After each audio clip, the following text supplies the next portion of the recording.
Y hablando de ver algo distinto, cuando siempre que vamos a la playa, vamos los sábados a Miami Beach, vemos muchos judíos. En Miami Beach hay muchos judíos y a mí siempre me llamaron la atención, siempre me llaman la atención que la religión judía creen en un solo Dios, no creen en Padre, Hijo y Espíritu Santo, solamente creen en el Padre, ¿no es cierto? Y a Dios le llaman Hashem, Hashem, así le llaman. Pero para ellos no, Jesucristo no es el Mesías. Ellos siguen aún esperando al Mesías. Dice que ellos siguen aún esperando al Mesías. ¿Ok? Pero hay muchas cosas que coinciden con nuestra fe. Hay muchas cosas que no, pero hay otras que sí coinciden con nuestra fe. Ellos tienen una oración muy importante que hacen, dice, 2 veces al día y que se llama Shema. Así se llama, Shema, ¿no es cierto? Y que en hebreo significa escuchar, así se llama. Pero en esa oración proclaman la unicidad de Dios, o sea, que Dios es el único Dios, ¿ok? Y esto se basa en la Biblia, básicamente, se basa en Deuteronomio 6, del 3 al 6, que dice: escucha con atención, pueblo de Israel, y asegúrate de obedecer. Entonces todo te saldrá bien y tendrás muchos hijos en la tierra donde fluye leche y miel, tal como el Señor, Dios de tus antepasados, te prometió. Y luego en el verso 4 vuelve a decir: escucha, Israel, el Señor es nuestro Dios, solamente el Señor. Y el Shema, que es la oración, digamos, una de las más importantes, o quizás la más importante que ellos dicen, se basa básicamente en el verso 5, que dice: ama al Señor tu Dios con todo tu corazón, con toda tu alma y con todas tus fuerzas. Y dice el verso 6, debes comprometerte con todo tu ser a cumplir cada uno de los mandatos que hoy te entrego. Entonces, quizás esto lo hemos leído varias veces, ¿no es cierto? Pero hay un significado y una historia detrás de todo esto, ¿no es cierto? Dice que estos versículos forman la oración central de la oración del judaísmo, ¿no? Que es la religión que ellos profesan, ¿no? Y la palabra Shema significa escuchar, lo que implica no solo oír. Escuchar para ellos y también para nosotros significa 3 cosas. Significa oír, significa obedecer y significa actuar, ¿cierto? Y eso es lo que nos pide Dios a ti y a mí, que oigamos la palabra, que obedezcamos y que actuemos en función a lo que la palabra dice. Entonces, ¿qué más? El Shema confirma un único Dios, ¿cierto? Un único Dios, no Padre, Hijo y Espíritu Santo, que para nosotros son 3, pero que finalmente son uno solo. Ellos solamente hablan del Padre, del Creador, ¿ok? Y hablan del gran mandamiento que tenemos. El gran mandamiento que tenemos, que es el versículo 5 que les hablaba, que es la parte más importante del Shema que ellos tienen, o la oración que ellos tienen, ¿no? Que enfatiza la respuesta adecuada a un Dios único, ¿no es cierto? Es un amor total, indivisivo, o sea que no se puede dividir, y apasionado, que abarca todo tu ser, ¿ok? Entonces, los judíos devotos dice que recitan 2 veces al día el Shema, o esta oración, en la mañana y en la tarde. Y normalmente dice que se cubren los ojos al hacerlo, ¿ok? Esto no lo sabía, ¿cierto? Incluso en el tiempo de Jesús, Jesús trajo a colación el Shema. Jesús trajo a colación la oración del Shema.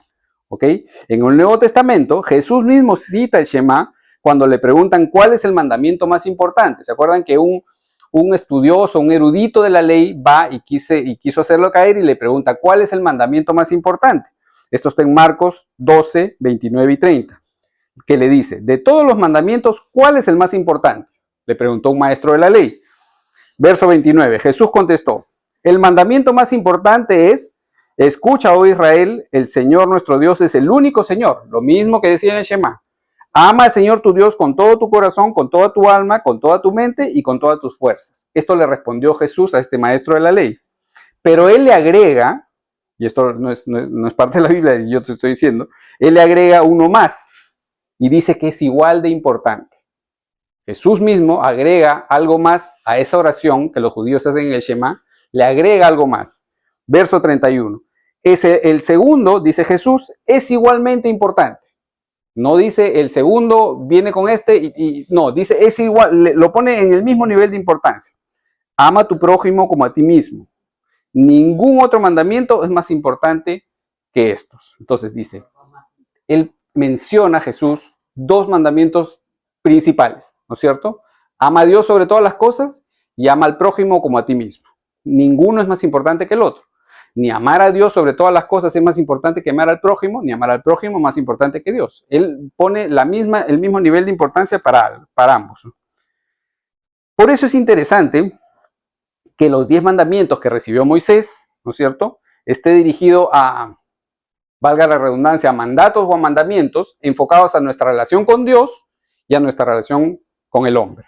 ¿Okay? Dice que los 4 primeros son ordenanzas o mandatos dirigidos a tu relación con Dios, y los 6 últimos son mandatos dirigidos o enfocados a tu relación con tu prójimo o con el hombre. ¿Ok?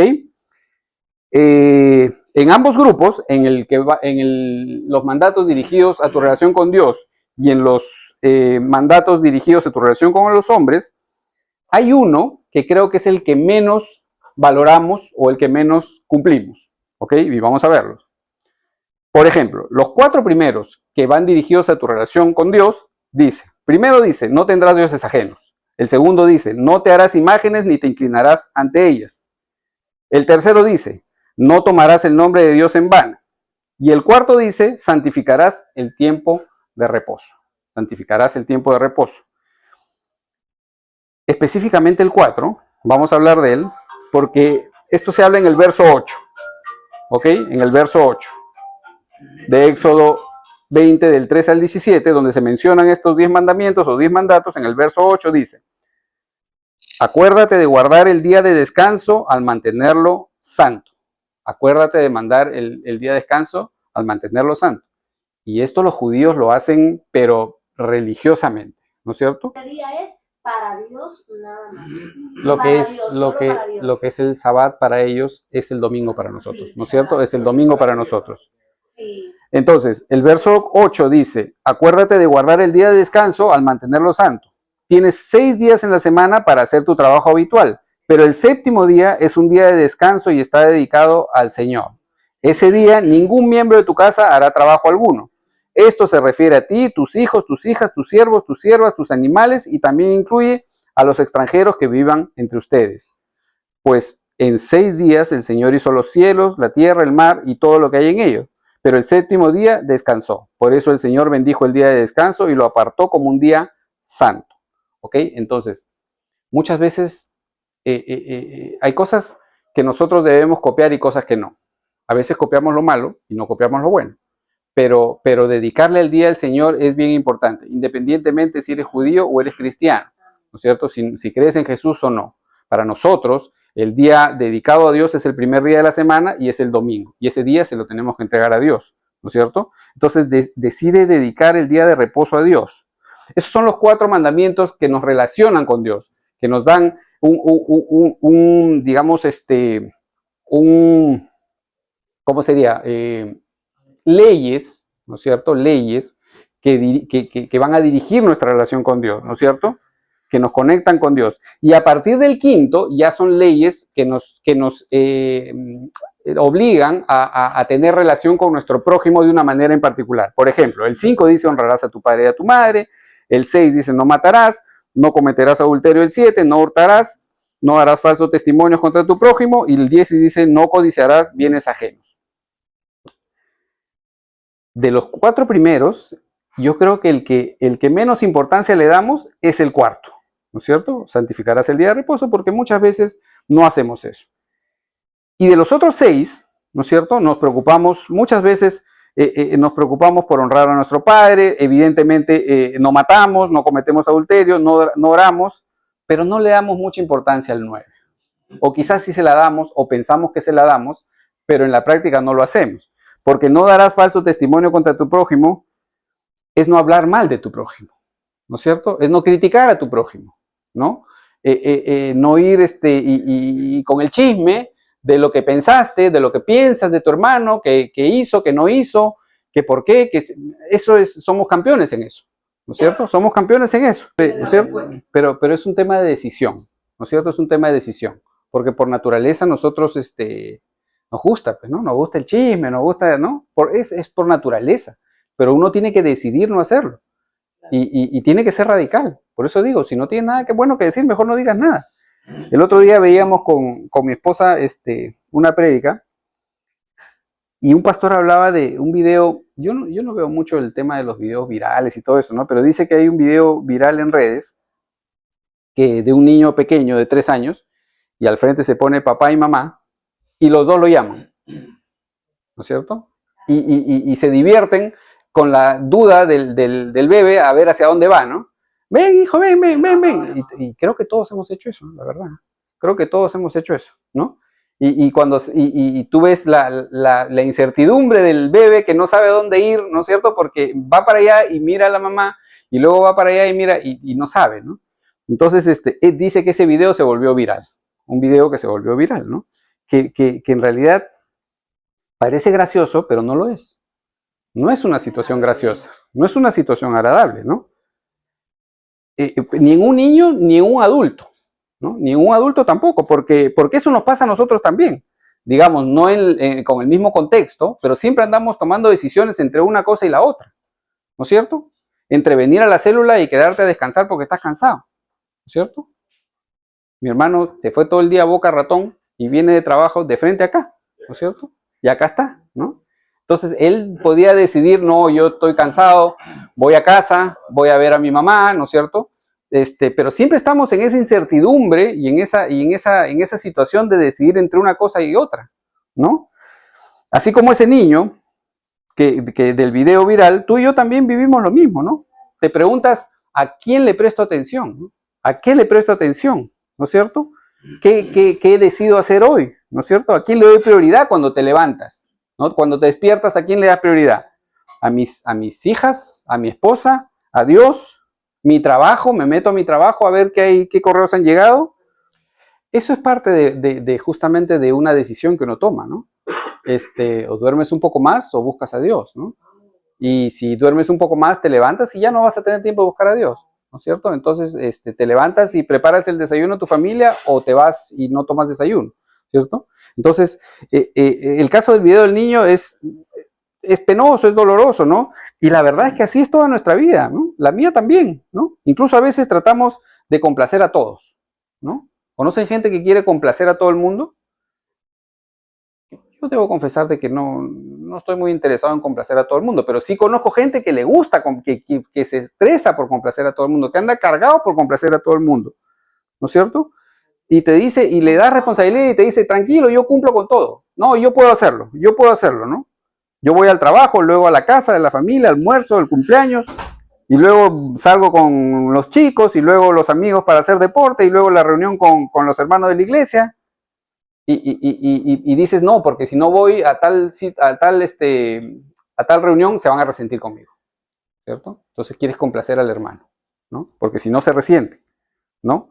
Y luego voy a la iglesia y luego tienes que decidir si vienes a la célula o no, y luego a mí me toca decidir qué predico hoy y qué no, ¿no es cierto? Siempre estamos entre una cosa y otra, siempre estamos entre una cosa y otra, así es toda nuestra vida, ¿no? Y esa indecisión genera una crisis. Esa indecisión va a generar una crisis siempre en ti o en mí, ¿no es cierto? Y muchas cosas cuando hay crisis las decidimos no por el corazón, sino por obligación, ¿cierto? Porque te sientes obligado a tomar tal o cual decisión, ¿cierto? Nos sentimos obligados a complacer al hermano, nos sentimos obligados a complacer a la hermana y tomamos decisiones por obligación, ¿no es cierto? Y lo cierto es que mucha gente cambia la iglesia por actividades con los hijos, por ejemplo, ¿no? Yo no estoy para condenar a nadie, ¿no? Pero conozco gente que deja de ir a la iglesia porque el domingo es el deporte de su hijo, ¿ok? Bueno, está bien, ¿no? Pero yo no tengo duda de que quizás en algún momento o al inicio tenía la indecisión, ¿no? ¿Qué hago? ¿Voy a la iglesia o voy al deporte de mi niño? ¿No es cierto? O gente que cambia la iglesia porque necesita trabajar, ¿no? O incluso descansar, ¿no? También conozco gente que trabaja toda la noche haciendo Uber y llega a su casa el domingo a las 6 de la mañana y ya no puede ir a la iglesia porque está muy cansado. Entonces decide descansar en vez de ir a la iglesia, ¿cierto? Siempre estamos tomando decisiones, siempre estamos en esa ambigüedad, ¿no? Quizás hoy dejaste cosas de hacer para venir acá, ¿no? Y decidiste venir acá en vez de hacer otras cosas. Es increíble. Seguramente mucha gente o algunas personas no pudieron venir porque seguramente con pena decidieron ir a trabajar, ¿no? O decidieron visitar un ser querido, o descansar, qué sé yo. Y no estoy criticándolos, ¿ah? No estoy criticándolos ni mucho menos, ¿no? Es una presión constante que tenemos, ¿cierto? Es una presión constante que tenemos, es una carga constante que tenemos. ¿Dónde pongo mi atención? ¿Dónde pongo mi esfuerzo, ¿no? ¿Dónde voy? Y el pueblo de Dios también vivió esa presión. El pueblo de Dios también tuvo esa indecisión, ¿ok? En Primera de Reyes 8:21 dice, Elías se paró frente a ellos, el profeta Elías, y dijo, ¿hasta cuándo seguirán indecisos titubeando entre dos opiniones? ¿Hasta cuándo seguirán indecisos? Dijo el profeta Elías. Si el Señor es Dios, síganlo. Pero si Baal es el verdadero Dios, entonces sigan a él. Sin embargo, la gente se mantenía en absoluto silencio. El profeta Elías le decía, oye, decídete. Si vas a servir a Dios, síguelo. Y si vas a servir a cualquier otro Dios, decide por él. No estaba condenando. Y la gente, era la decisión que él les dijo que deberían tomar, ¿no? Y la indecisión te divide, ¿no? La indecisión te divide, ¿no? Cuando tú no estás, yo no tengo la misma decisión que mi esposa, hay una división, ¿no es cierto? Yo quiero una cosa, ella quiere otra, hay una división, ¿no? Y esa indecisión, tráeme un poco de agua, por favor. Esa indecisión, ahí me traen, gracias. Y esa indecisión no nos deja tener una verdadera convicción de la opción que elegimos. Cuando hay indecisión, cuando tú eliges en medio de la indecisión, la decisión que finalmente decides, no estás totalmente convencido de ella. ¿No es cierto? ¿Me dejo entender? Gracias, cuñado. Entonces, cuando estamos indecisos y tomamos decisión por una opción, pero en indecisión hemos tomado la decisión, entonces llega una culpa o una pena, ¿no es cierto? Llega una pena, una culpa, ¿no? Y te lamentas por la decisión que tomaste, quizás, ¿no? Y piensas mucho en la decisión que no tomaste, ¿no? Miras al costado y dices, debí tomar esa decisión, ¿no? Y ¿sabes qué es lo peor de todo? Que tu hermano tomó la decisión que tú no tomaste y le fue bien. Y dices, yo debí tomar esa decisión. Y te lamentas de la decisión que tomaste, ¿no? Te lamentas la decisión que tomaste. Y el Señor nos dice, ¿hasta cuándo vacilarán entre dos opiniones? ¿O hasta cuándo van a estar titubeando entre dos sentimientos? Eso nos pasa siempre. Pero hoy Dios te dice, ¿hasta cuándo vas a estar así? ¿No? ¿Hasta cuándo vas a estar pensando, voy a la célula o me quedo descanso? ¿No? ¿Me levanto a orar o duermo un ratito más? ¿No? ¿Sirvo al hermano o me sirvo a mí mismo? ¿No? Entonces siempre hay una indecisión, siempre hay una indecisión. Y Dios nos llama a tomar posiciones firmes en tu vida, en mi vida, ¿no? Si amas a Dios, obedécele, ¿no es cierto? Si amas a Dios, sírvele con todo lo que tienes, sírvele con todo lo que tienes. Y si no, decide por el mundo, punto, decide por el mundo, ¿no? Bye, sé feliz, pero sé feliz, decide, toma una decisión. No te quedes en el medio, echándole la culpa a Dios por lo que no decides. Eso hacemos siempre, ¿no? No tomamos la decisión y le echamos la culpa a Dios por lo mal que nos va. Oye, decide por Dios o decide por el mundo, pero decide, y decide bien. Te voy a decir una cosa, también pasa con lo que Dios me dice a mí, ¿no es cierto? Porque Dios te dice una cosa y no lo hacemos. Eso pasa mucho. Así que yo no voy a mirar la paja en el ojo ajeno cuando tengo un bigón dentro de mí, ¿no es cierto? Entonces, no podemos decir que creemos en Dios y tratamos de complacer a todos menos a Él. Eso pasa, ¿cierto? Queremos complacer a todos menos a Dios y decimos que amamos a Dios. Eso no tiene sentido. Es una contradicción, ¿no es cierto? Josué tuvo esa batalla en su vida, ¿no? Tuvo esa batalla en su vida. Y él le dijo al pueblo de Israel, escojan ustedes a quién servir.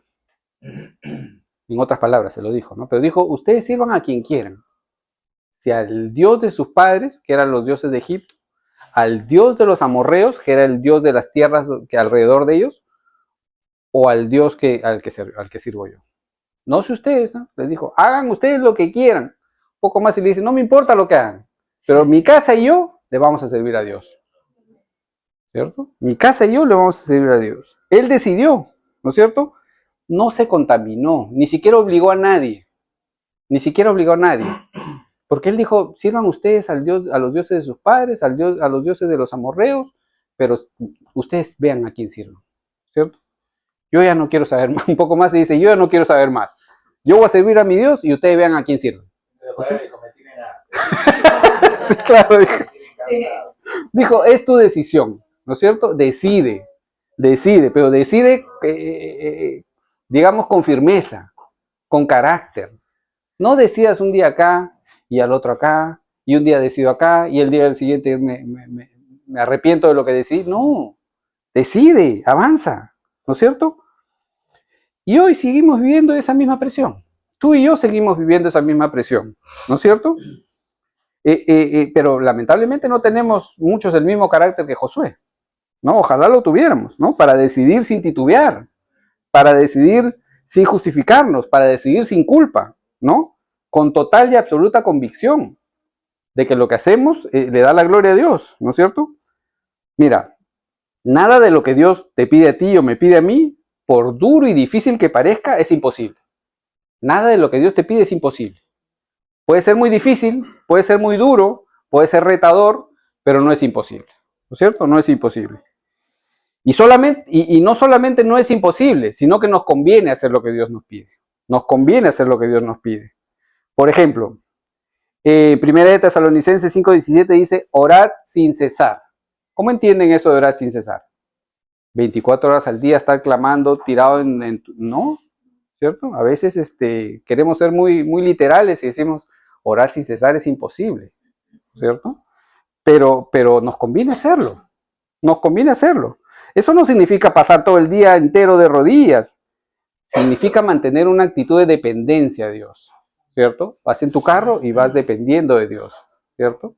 Estás en tu trabajo y estás dependiendo de Dios, ¿no es cierto? Estás dándole el primer lugar a Dios, estás dándole la gloria a Dios, ¿no es cierto?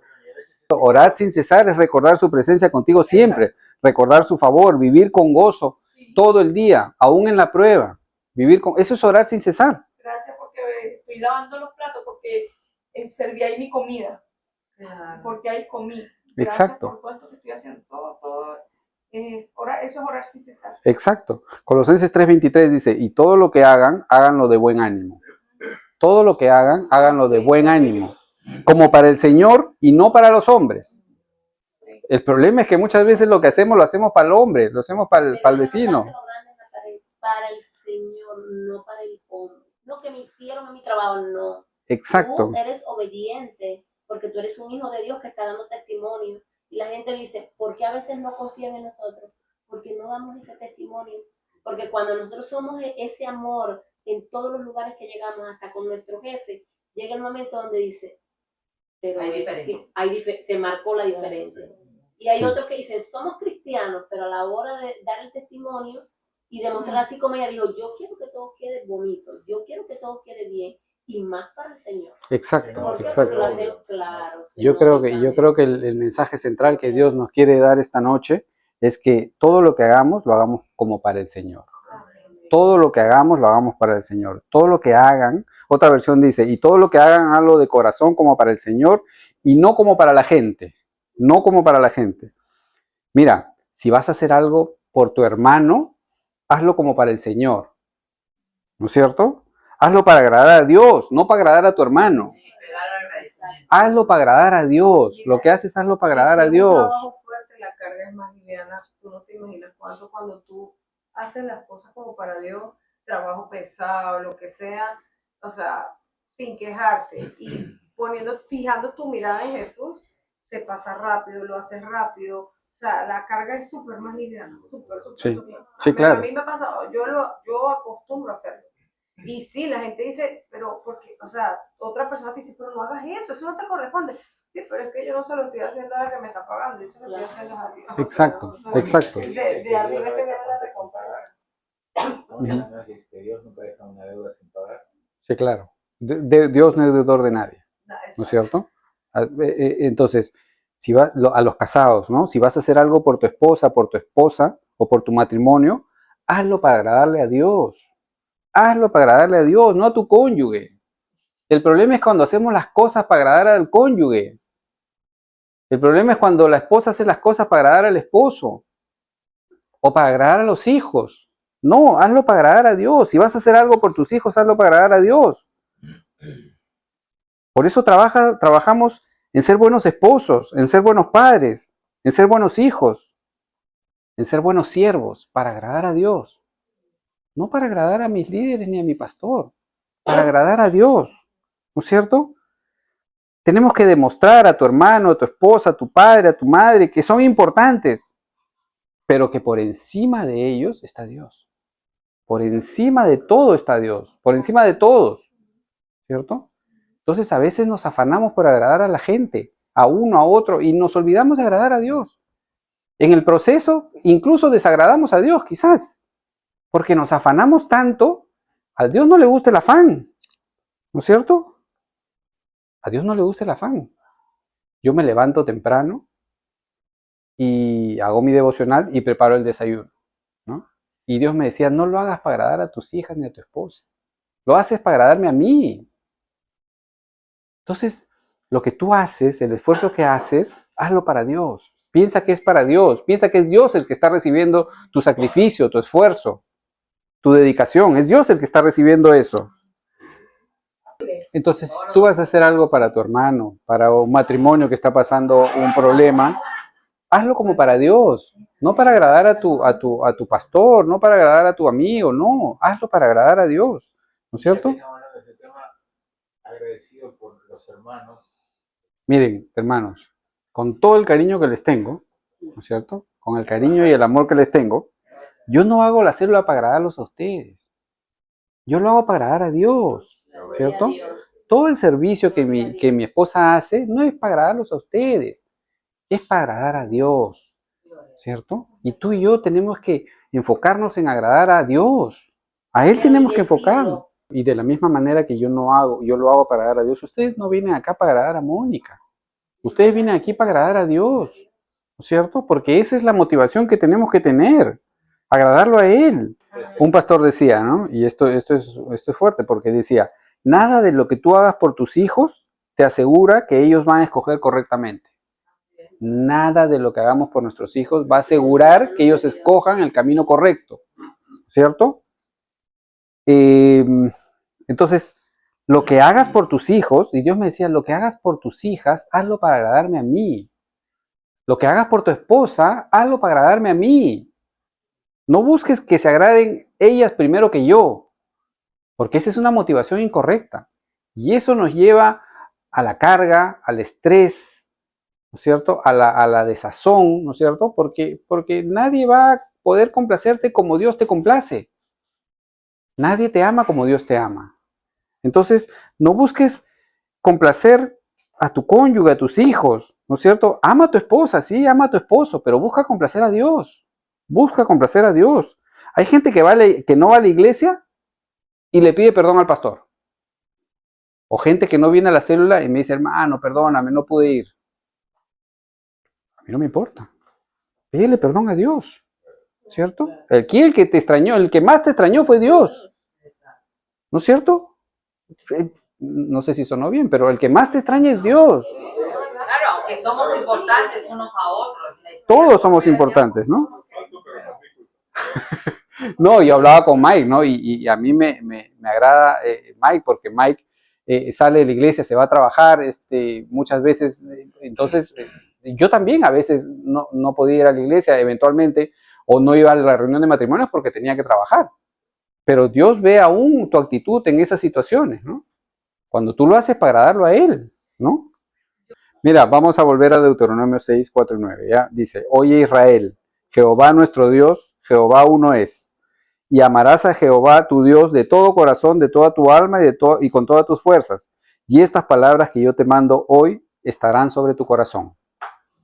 Y las repetirás a tus hijos y hablarás de ellas estando en tu casa y andando por el camino y al acostarte y cuando te levantes. Y las atarás como una señal en tu mano y estarán como frontales entre tus ojos. Dice que ellos guardan esa oración, hablo de los judíos, en la muñeca de su mano y en el sombrero que llevan acá, porque hacen caso a lo que dice acá. Y las escribirás en los postes de tu casa y en las puertas. Y luego vamos a Deuteronomio 11, del 13 al 17. Y esto Dios me recordó que fue la promesa, la palabra que Dios nos dio para venir a este país. Yo no recordaba cuál era la promesa, pero Dios me la mostró hoy. Dice, si ustedes obedecen con todo cuidado los mandamientos que hoy les mando cumplir, y si aman al Señor su Dios y le sirven con todo su corazón y con toda su alma, yo enviaré a su tierra la lluvia a su tiempo, tanto la lluvia temprana como la tardía, y ustedes cosecharán su grano, su vino y su aceite. Haré también en tus campos que tus campos crezca hierba para tus ganados, y comerás y quedarás satisfecho. Verso 16. Pero tengan cuidado de que su corazón no se envanezca, y ustedes se aparten y sirvan a dioses ajenos, y se inclinen ante ellos, porque el furor del Señor se encenderá contra ustedes y cerrará los cielos para que no llueva, y la tierra no dará su fruto, y pronto ustedes desaparecerán de la buena tierra que el Señor les da. Dios te hace una promesa, pero te dice, cuidado, te advierte, ¿no es cierto? Cuidado, no te alejes, ¿no es cierto? No tomes malas decisiones. Pasa mucho, ¿ok? Mira, hermano, hermana, todo proviene de Dios, ¿no es cierto? Todo lo que recibimos, todo lo que tenemos, viene de Él. Todo viene de Dios. Lo que yo le doy a mis hijas proviene de Dios. La fuerza que tengo proviene de Dios. Todo lo que tú tienes proviene de Él. Nada es porque tú te lo ganaste o tú te lo mereces, ¿no es cierto? Tú y yo no caminamos con Dios. Es Él el que camina con nosotros. Es Él el que camina contigo. No es que tú lo acompañas, es Él el que nos acompaña. Y eso es un concepto distinto. Eso te hace ver tu relación con Dios de manera distinta. No soy yo el que acompaño a Dios. Es Él el que siempre va a mi lado. Aun cuando no lo vea. Él está conmigo siempre. ¿No es cierto? Por eso, y tu vida no depende ni de ti, ni de mí, ni del pastor. Dependen de Él. Entiéndelo. Depende de Él. Y eso es motivo suficiente para darle siempre la prioridad a Él. Para siempre decidir por Él. Para que cuando en tu vida haya esa indecisión de qué hago, lo busques a Él. ¿No es cierto? Que todo lo que hagas, lo hagas pensando en Él. ¿No es cierto? Él tiene que ser el primer lugar en tu vida. ¿No?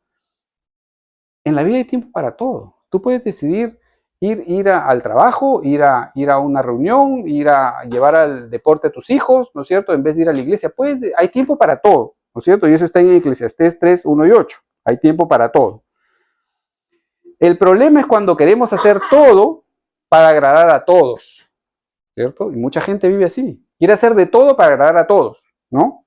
El problema es querer hacer todo, pero sin pensar en agradar al dueño de todo. Eso nos pasa mucho.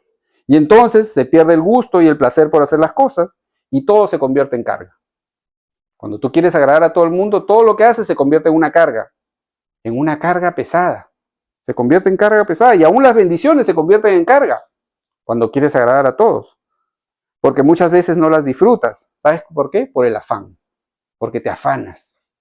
Y cuando tú estás afanado no disfrutas las cosas, ¿no? O por la soberbia, porque crees que es lo que mereces, entonces ya no empiezas a agradecer. Entonces ya no agradeces las cosas, ¿no? Entonces, cuando tú buscas agradar a Dios en todo lo que haces, cualquier crítica del hombre no te golpea, ¿no es cierto? Cualquier traición no te hace daño, porque tú no estás para agradar al hombre, tú estás para agradar a Dios. Y si no le agrada al hermano, bueno, que Dios le bendiga, ¿cierto? Yo quiero agradar a Dios, yo quiero agradar a Dios. El insulto, la humillación, la traición de tu hermana ya no te va a afectar. Ya no te va a afectar. La ofensa del mundo no te va a afligir, no te va a entristecer, ¿no es cierto? Porque tú no quieres agradar al mundo, tú ahora quieres agradar a Dios. Y Dios nunca te va a traicionar. Dios nunca te va a ofender, ni nunca te va a humillar, ¿cierto? ¿Cuántos creen que Dios nunca te va a humillar? Dios nunca te va a humillar. Entonces, volviendo al tema del niño que tenía la presión de decidir y que eso también aplica a nosotros, no aceptes la presión del mundo. No aceptes la presión del mundo, ¿no? Al único que debemos complacer es el que sostiene tu vida y mi vida. A Él tenemos que complacer, a Él tenemos que agradar, ¿no es cierto? Hay una verdad que quiero que recordamos. Mira, si tú o yo nos vamos de este mundo, Dios va a seguir existiendo. Si tú y yo nos vamos de la vida de Dios, Él va a seguir existiendo. Pero si Él se va de tu vida se terminó. Tu vida se terminó. ¿Cierto? Tu vida se terminó. Sí, claro, claro. Entonces, solo dale gracias a Dios. Y recuerda orar sin cesar. Orar sin cesar significa tener a Dios presente en todo tiempo, en todo momento, en todo momento. Estés haciendo lo que estés haciendo. Ten presente a Dios, conversa con Él. ¿No es cierto? Que Él esté de continuo en tu boca, en tu mente, en tus pensamientos, en tus decisiones. Y eso es darle el primer lugar a Él. Eso es darle el primer lugar. Y eso es lo que tú y yo tenemos que hacer a partir de hoy. Amén. Vamos a darle gracias a Dios. Ya terminamos.